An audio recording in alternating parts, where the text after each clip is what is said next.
নমস্কার বন্ধুরা, অজয় পাপিয়া কিচেনে আপনাদের সবাইকে স্বাগত জানাই। বন্ধুরা, আজকে আমি আপনাদের সঙ্গে শেয়ার করব নানপুরি রেসিপি। একদম নরম তুলতুলে ভেতর দিয়ে জালিদার নানপুরি, কোনো রকম ইস্ট ছাড়াই কিন্তু আপনাদেরকে আজকে আমি বানিয়ে দেখাবো। তো বন্ধুরা, আপনারা রেসিপির পুরো ভিডিওটা শেষ পর্যন্ত দেখতে থাকুন।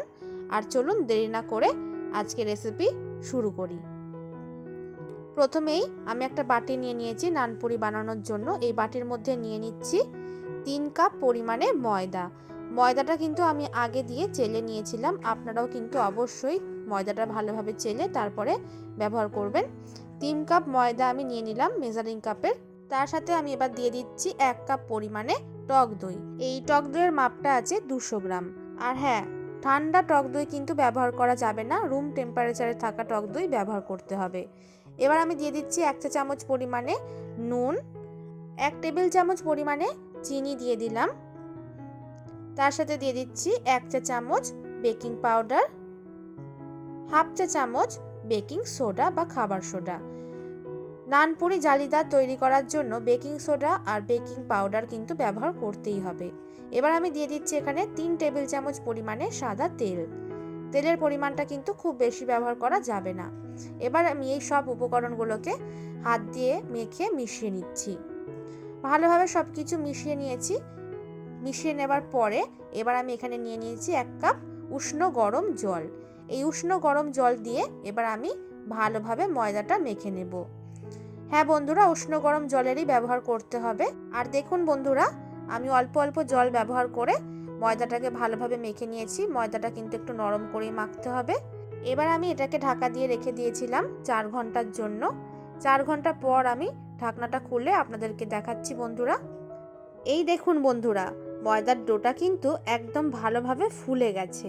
আপনারা ভালোভাবে খেয়াল করে দেখুন বন্ধুরা, আমি আপনাদেরকে ভালোভাবে দেখানোর চেষ্টা করছি। এই ডোটাকে আবারও আমি ভালোভাবে মেখে নেব। ভালোভাবে মেখে নেওয়া হয়ে গেছে, এই দেখুন।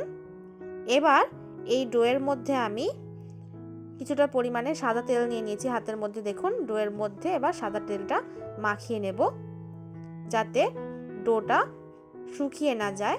এবার আমি এই ডোয়ের মধ্যে থেকে লেচি কেটে নেব। আর হ্যাঁ বন্ধুরা, লেচিগুলো কিন্তু একটু বড় করেই কেটে নিতে হবে। এই দেখুন বন্ধুরা, আমি এই রকম সাইজের লেচি কেটে নিচ্ছি।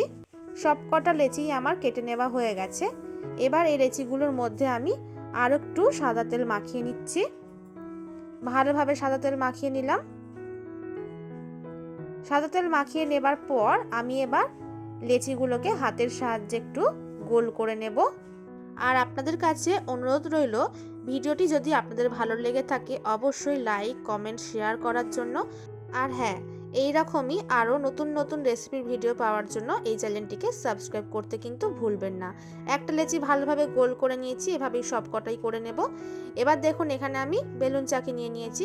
বেলুন চাকির মধ্যে আমি ভালোভাবে একটু সাদা তেল মাখিয়ে নিলাম।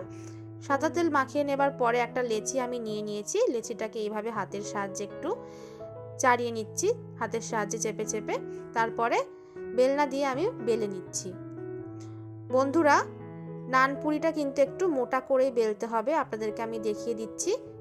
এই দেখুন বন্ধুরা, আমি এইরকম মোটা করে বেলে নিয়েছি। এইরকম মোটা করেই কিন্তু বেলে নিতে হবে। একটা নানপুরি কিন্তু বেলে নেওয়া হয়ে গেল। আরও একটা বেলে আপনাদেরকে দেখিয়ে দিচ্ছি। একইভাবে হাতের সাহায্যে লেচিটাকে বেলুন চাকির মধ্যে আমি চেপে চেপে নিলাম।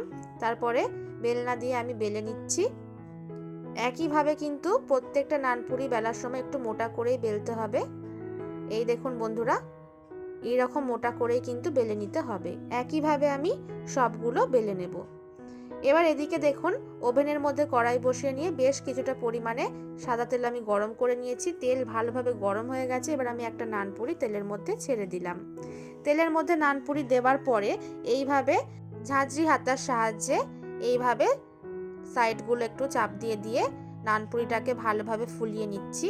এইভাবে হালকা হালকা করে চাপ দিলেই কিন্তু নানপুরি ভালোভাবে ফুলে যাবে। দেখুন বন্ধুরা, কত সুন্দরভাবে নানপুরি ফুলে উঠেছে। একটা নানপুরি কিন্তু ভেজে নেওয়া হয়ে গেল। দেখুন, আরও একটা আপনাদেরকে ভেজে আমি দেখিয়ে দিচ্ছি। একইভাবে নানপুরি আমি তেলের মধ্যে দিয়ে দিলাম। তেলের মধ্যে নানপুরি যখন এইভাবে ভেসে উঠবে তখন ঝাঁঝরি হাতার সাহায্যে আমি হালকা হালকা করে চাপ দিয়ে দিয়ে নানপুরিটাকে ভালোভাবে ফুলিয়ে নিচ্ছি। দেখুন বন্ধুরা কত সুন্দরভাবে নানপুরিটা ফুলে উঠেছে। আরও একটা নানপুরি কিন্তু ভেজে নেওয়া হয়ে গেল। তো বন্ধুরা আমি এখানে সবকটা নানপুরি ভেজে নিয়েছি। আপনাদেরকে আমি দেখিয়ে দিচ্ছি বন্ধুরা, দেখুন কত সুন্দর নরম তুলতুলে নানপুরি কিন্তু তৈরি হয়েছে। দেখুন আপনাদেরকে আমি একটা নানপুরি ভাঁজ করে দেখিয়ে দিচ্ছি, দেখুন কতটা নরম হয়েছে। আমি সার্ভ করে দিয়েছি চানা মশলার সঙ্গে। এই চানা মশলার রেসিপি কিন্তু আমার চ্যানেলে দেওয়া আছে, আপনারা চাইলে কিন্তু চেক করে নিতে পারেন। আপনাদেরকে নানপুরিটা ছিঁড়েও দেখিয়ে দিচ্ছি, দেখুন বন্ধুরা কত সুন্দর তৈরি হয়েছে। বন্ধুরা আপনারাও দেরি না করে ঠিক এইভাবে ইস্ট ছাড়া নানপুরি বানিয়ে ফেলুন। যেভাবে আমি করলাম বাড়িতে বানিয়ে দেখুন, একদম অসাধারণ হয়। বিয়ে বাড়ির মতোই কিন্তু একদম নানপুরি বাড়িতেই তৈরি হয়ে যাবে। বন্ধুরা আজকে এই পর্যন্তই, ফিরে আসবো আবারও একটি নতুন রেসিপি নিয়ে। ভিডিওটি শেষ পর্যন্ত দেখার জন্য অনেক অনেক ধন্যবাদ।